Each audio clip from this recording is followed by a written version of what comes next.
There's a kind of medicine we are rarely taught to recognise. And it does not come in a bottle, or a diagnosis, or a technique. It is imagination.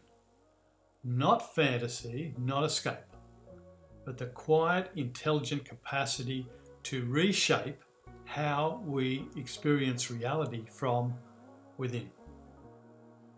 And in moments of loss, trauma, or emotional fragmentation, it becomes one of the most powerful healing forces we have. Imagination moves quietly beneath awareness, and yet it carries a profound ability to heal what logic alone cannot reach. When life fractures us, as it often does, through grief, perhaps stress, illness, or disconnection, imagination becomes a bridge. It connects inner experience with new possibilities for meaning, coherence, and renewal. Healing begins the moment we allow ourselves to imagine differently.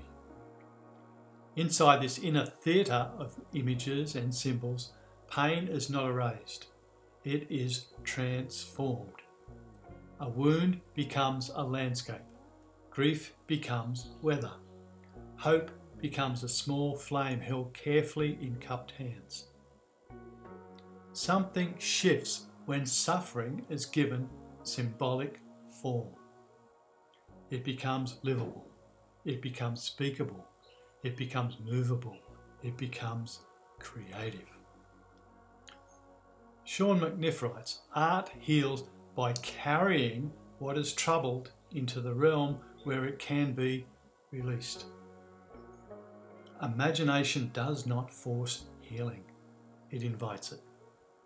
And in so doing, and doing so, allows something deeper in us to respond. There is another dimension here, agency. When distress leaves us feeling powerless, imagination restores participation. We begin to imagine strength, clarity, guidance, or possibility, creating something from what seemed like rubble of life. And this is not escape. It is engagement with a deeper layer of ourselves. The images know what to do. The images know what to do.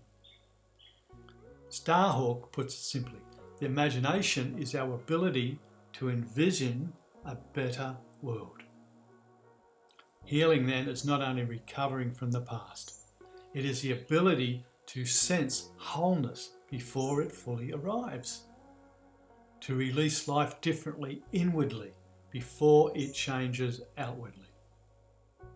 In our darker moments, imagination reconnects us to mystery.